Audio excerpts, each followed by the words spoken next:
تو اس نے پوری کائنات کو خدمت پر لگا دیا ہے اللہ تبارک و تعالی نے انسان کی. کیوں؟ اس لیے تاکہ یہ میری بندگی کرے، میری بندگی کرے. اور کیا خوب کہا ہے مولانا جامی رحمت اللہ علیہ نے کہ ابر و بادو مہو خورشید و فلک در کارن تا تو نانے بکفاری و بغفلت نہ خوری. کہتے ہیں کہ اللہ تعالیٰ نے یہ بادل، یہ ہوائیں اور یہ چاند اور یہ سورج اور یہ آسمان سب تمہاری خدمت میں لگائے ہوئے ہیں. یہ چاند، یہ سورج جو ہوتا ہے جب تک وہ اپنی شعاعیں نہ ڈالے کھیتیوں کے اوپر، کھیتیاں پک نہیں سکتی. تو یہ بارش برستی ہے ابر سے، وہ اس کو کھیتی کو سرسبز کرتی ہے، شاداب کرتی ہے. وہ سارے کام اللہ تعالیٰ نے تمہاری خدمت میں لگائے ہوئے ہیں صرف یہ ایک وجہ سے، تاکہ ایک روٹی تمہارے ہاتھ میں آ جائے. تا تو نانے بکفاری، روٹی ہاتھ میں آئے وہ بغفلت نہ خوری، اور غفلت کے ساتھ تم نہ کھاؤ، اللہ کی نعمت سمجھ کر اللہ تعالیٰ کا شکر ادا کر کے کھاؤ. اس لیے اللہ تعالیٰ نے ساری خدمتوں میں لگایا ہوا ہے. تو یہ جو زندگی کا اصل مقصد ہے، عبادت اور بندگی، اللہ تبارک و تعالیٰ کی بندگی، یہ ہے انسان کا اصل مقصد جو اسے ہر وقت سامنے رکھنا چاہیے، اپنے ہر نشست و برخاست میں، ہر کام میں، سوتے ہوئے، جاگتے ہوئے، کھاتے ہوئے، پیتے ہوئے، روزی کماتے ہوئے، تجارت کرتے ہوئے، ہر وقت اس کو یہ پیش نظر رکھنا چاہیے کہ میں اللہ کا بندہ ہوں اور اللہ کے احکام کے مطابق زندگی گزارنے کا پابند ہوں. اور یہ ہے اصل حقیقت انسان کی. اللہ تبارک و تعالیٰ فرماتے ہیں اس حقیقت سے تمہیں غافل کر دیا ہے. کس نے غافل کر دیا ہے؟ کثرت سے چیزیں بٹورنے میں، کہ میں زیادہ سے زیادہ دولت کما لوں، زیادہ سے زیادہ مزے اڑا لوں. اس نے تمہیں غافل کر رکھا ہے اس بندگی کے اصل مقصد زندگی سے. اللہ تبارک و تعالیٰ یہ شکایت کر رہے ہیں، ہم غافل کر رکھا ہے. اور ان قریب تمہیں پتہ لگ جائے گا کہ جن چیزوں کو تم نے اپنی زندگی کا مقصد بنایا ہوا تھا، جن پر تم لڑتے مرتے تھے، جن کے اوپر تم مقدمہ بازیاں کیا کرتے تھے، وہ بچوں کے کھلونوں سے زیادہ بے حقیقت تھی. دیکھو بچپن میں انسان، بچپن کا ذرا اپنے بچپن کا تصور کرو تو بچپن میں اگر کوئی شخص کوئی کھلونا لا دے جو پہلے تم نے نہیں دیکھا اور اسے کھیلنے میں مزہ آتا ہے، تو اپنی ساری زندگی کی سب سے بڑی نعمت اور دولت اس کھلونے کو سمجھتی. اور وہ کھلونا اگر کوئی سا چھین کے لے جائے تو سمجھو گے کہ اس نے میرے اوپر اتنا ظلم ڈھا دیا، میری کائنات لٹ گئی. ہوتا ہی نہیں ہوتا ہے. اب بھی بچوں کو دیکھ لو، بچوں کے سامنے ہمیں اپنا بچپن یاد ہے. اگر ہم اپنے بچپن میں ہم سے کوئی کھلونا چھین کے لے جاتا تو رو رو کے بہت برا حال کر دیتے، اپنے ماں باپ کو بھی پریشان کرتے کہ یہ چھین کے لے گیا. اب جب اس کا تصور کرتے ہو تو کیا ہوتا ہے؟ جب اس وقت کا تصور کرتے ہو کہ بھئی میں اتنا چھوٹے سے کھلونے کی خاطر میں اتنا رویا کرتا تھا، اس کو میں نے اتنی بڑی دولت سمجھا ہوا تھا، اس کو جب سوچتے ہو سب کے منہ پر ہنسی آ رہی ہے، منہ پر مسکراہٹ آ رہی ہے کہ کیسے ہم اس وقت غافل تھے کہ اس چیز کو اپنی ساری دنیا کائنات سمجھے ہوئے تھے. تو جب آدمی اپنی پچھلی زندگی پر نظر ڈالتا ہے تو جن چیزوں سے دل لگایا ہوا تھا، جن چیزوں سے کو اپنی کائنات سمجھا ہوا تھا، ان کو انسان بعد میں ہنستا ہے کہ میں نے کس چیز سے دل لگایا ہوا تھا.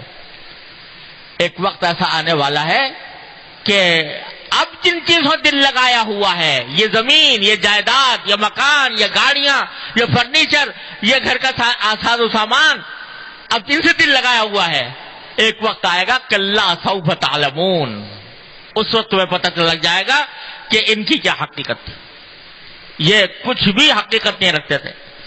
حضور نبی کریم صلی اللہ علیہ وسلم نے صحابہ کرام کی تربیت اس طرح فرمائی کہ جب کبھی صحابہ کرام کا دل لگنے لگا کسی دنیا کی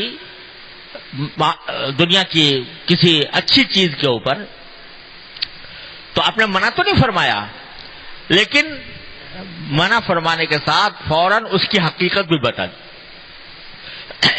ایک مرتبہ رسول کریم سرور عالم صلی اللہ علیہ وسلم کے سامنے کہیں باہر سے کوئی اچھا کپڑا بنا ہوا آیا، ریشمی کپڑا تھا عورتوں کے پہننے کے لیے. تو صحابہ کرام کے سامنے جب وہ آیا، پہلی بار اس نے اچھا کپڑا دیکھا تھا تو سب اس کو ہاتھ لگا لگا کر دیکھنے لگے کہ کتنا اچھا ہے، کتنا خوبصورت ہے، کتنا اچھا بنا ہوا ہے. تو حضور اقدس صلی اللہ علیہ وسلم دیکھتے رہے، اور جب سب لوگ دیکھ چکے اور اس سے ایک لطف لے چکے تو ایک جملہ فرما دیا کہ ٹھیک ہے تو بہت اچھا یہ کپڑا، لیکن میں تمہیں بتاؤں کہ سعد بن معاذ رضی اللہ تعالی عنہ جو غزوہ احزاب کے موقع پر شہید ہوئے تھے، ان کا ذکر فرمایا کہ سعد بن معاذ کو جنت میں ناک پہنچنے کے لیے جو رومال ملا ہے وہ اس سے 1000 درجے بہتر ہے. جو ناک پہنچنے کے لیے رومال جو ملا ہے جنت میں وہ اس سے 1000 درجے بہتر ہے.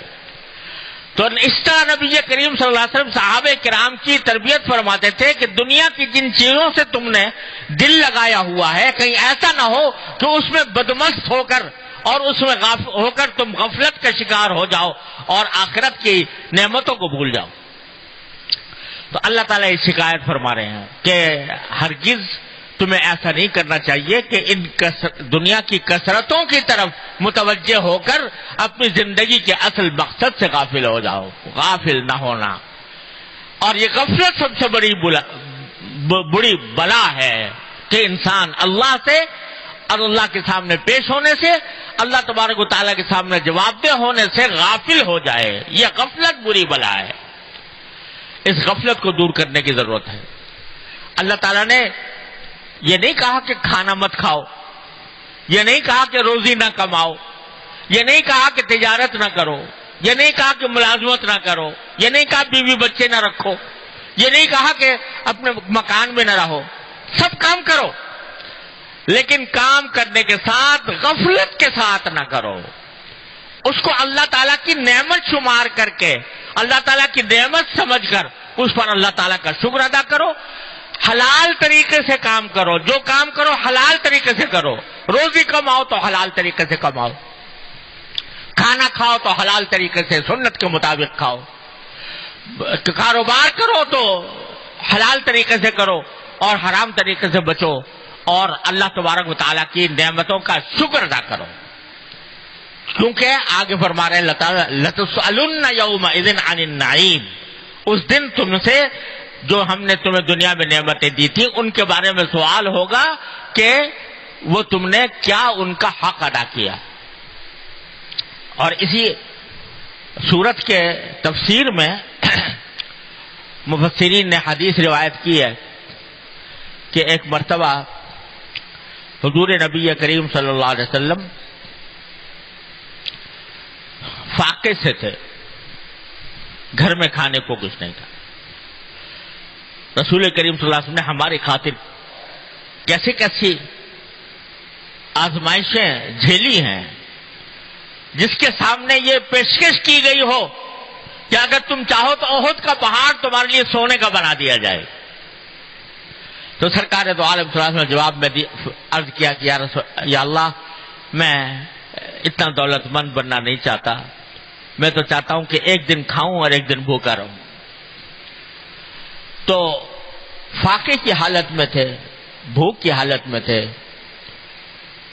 اسی بھوک کی حالت میں باہر نکلے کہ کوئی سامان کیا جائے. بہرحال یہ بھی اللہ تعالیٰ نے انسان کے ذمے فریضہ رکھا ہے، اپنے نفس کا بھی حق رکھا ہے.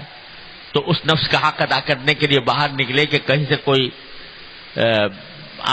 ذریعہ ہو جس سے کھانا حاصل کیا جا سکے. باہر نکلے تو دیکھا صدیق اکبر رضی اللہ تعالیٰ عنہ بھی باہر پھر رہے، اور ان سے پوچھا بھائی کیوں نکلے ہو، کہاں جا رہے ہو؟ تو انہوں نے بھی جواب میں فرمایا کہ رسول اللہ الجوع، بھوک کی وجہ سے نکلا. تو رسول کریم صلی اللہ علیہ وسلم نے فرمایا کہ چلو آج ہم اپنے ایک انصاری بھائی کے باغ میں چلتے ہیں.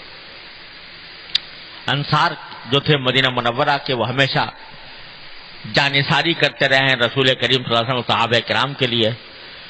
تو چلو آج ان کے باغ میں چلتے ہیں, وہ خوش ہو جائیں گے کہ رسول کریم صلی اللہ علیہ وسلم ہمارے باغ میں تشریف لائے. نبی کریم صلی اللہ علیہ وسلم تشریف لے گئے. جب انصاری صحابی نے دیکھا کہ رسول کریم صلی اللہ علیہ وسلم میرے باغ میں تشریف لائے ہیں, ان کی تو خوشی کا کوئی ٹھکانہ نہ رہا. انہوں نے جلدی سے وہاں ایک درخت کے سائے میں ایک بچھونا بچھایا اور اس کے اندر حضور اقدس صلی اللہ علیہ وسلم سے عرض کیا کہ رسول اللہ یہاں پر ٹھہریے, اور پھر جلدی سے گرمی کا موسم تھا, سائے کے اندر بٹھا کر پانی لے کر آئے اپنے کنویں کا, اور ساتھ میں کچھ کھجوریں لے کر آئے نبی کریم صلی اللہ علیہ وسلم کے لیے. آپ نے وہ کھجوریں شوق سے تناول فرمائی, پانی ٹھنڈا پیا. جب پی کر فارغ ہو گئے تو فرمایا کہ یہ بھی نعمتیں جو ہمیں ملی ہیں کہ دھوپ میں سایہ مل گیا, پیاس کی حالت میں پانی مل گیا, بھوک کی حالت میں کھجوریں مل گئیں, یہ بھی عظیم نعمتیں ہیں, اور آخرت میں ان سے بھی سوال ہوگا. لَتُسْأَلُنَّ يَوْمَئِذٍ عَنِ النَّعِيمِ, اس دن تم سے اس کا بھی سوال ہوگا کہ اس کا کیا حق ادا کیا تم. تو میرے بھائیوں اور دوستو, ہم سے مطالبہ یہ نہیں ہے کہ کھانا پینا چھوڑ دو. حضور نے تو فاقے برداشت کر دیے. ہم سے یہ مطالبہ نہیں ہے کہ تم بھی فاقے اٹھاؤ. ہمیں اجازت دی ہے کہ کھاؤ کماؤ, حلال طریقے سے کھاؤ کماؤ, لیکن خدا کے لیے غفلت سے اپنے جان چھڑاؤ. غفلت سے جان چھڑانے کا طریقہ یہ ہے. دو باتیں عرض کرتا ہوں. اللہ تبارک و تعالیٰ اپنے رحمت سے مجھے اور آپ کو سب کو اس پر عمل کرنے کی توفیق عطا فرمائے تو انشاءاللہ غفلت سے نجات ملے گی. کیا؟ اللہ کو نہ بھولو, اللہ تبارک و تعالیٰ کو نہ بھولو. جس حالت میں بھی ہو, اگر کوئی تمہیں حاجت درپیش ہے تو اللہ تعالیٰ سے مانگتے رہو. یا اللہ مجھے یہ حاجت ہے, یا اللہ میری یہ حاجت دور فرما دیجیے, یا اللہ مجھے یہ ضرورت دور فرما دیجیے, یا اللہ میری یہ تکلیف دور فرما دیجیے. رٹ لگاؤ اللہ تعالیٰ سے مانگنے کی. انسان کوئی بھی ایسا نہیں ہے کہ جس کو ہر وقت کوئی نہ کوئی حاجت درپیش نہ ہو. ہم جب اگر باہر نکلتے ہیں ہمیں سواری کی ضرورت ہے, یا اللہ سواری دلوا دیجیے. سواری میں بیٹھ گئے تو چاہتے ہیں کہ وہ جلدی سے منزل تک پہنچ جائے, یا اللہ منزل تک جلدی پہنچا دیجیے. دعا کی کثرت, اللہ تعالیٰ سے مانگنے کی کثرت, اس کی عادت ڈالیں. اور جو چیز حاصل ہے, جو حاجت پوری ہوئی ہے, کھانا سامنے آیا ہے, پانی پی رہے ہیں, گھر والوں کو اچھا خوشحال دیکھ رہے ہیں, تو ہر بات پر اللہ تعالیٰ کا شکر ادا کرنے کی عادت ڈالیں. یا اللہ آپ کا شکر ہے آپ نے اچھا کھانا عطا فرمایا, یا اللہ آپ کا شکر ہے آپ نے اچھا گھر عطا فرمایا, یا اللہ آپ کا شکر ہے کہ آپ نے گھر کے اندر سکون عطا فرمایا, میرے گھر والے سب خیر و عافیت سے ہیں, اے اللہ ہمیں اس کے شکر ادا کرنے کی توفیق عطا فرمائی. یہ دو باتیں ہیں, ایک دعا کی کثرت, دوسرے شکر کی کثرت. یہ دو اگر باتیں ہم اپنا لیں اپنی زندگی کے اندر تو انشاءاللہ یہ غفلت ہمارے اوپر طاری نہیں ہوگی, جس کا اللہ تعالیٰ نے اس صورت میں شکوہ فرمایا ہے. غفلت نہیں ہوگی تو انشاءاللہ اللہ تبارک و تعالیٰ کا دھیان رہے گا, اللہ تعالیٰ کے سامنے پیش ہونے کا دھیان رہے گا, آخرت کا تصور رہے گا, اور وہ ہمیں گناہوں سے بھی بچائے گا انشاءاللہ, اور ہماری زندگی کو بھی بہتر بنائے گا, دنیا کو بھی اور آخرت کو بھی. اللہ تبارک و تعالیٰ اپنے فضل و کرم سے اپنے رحمت سے ہم سب کو اس کی توفیق عطا فرمائے. وآخر دعوانا الحمدللہ رب العالمین.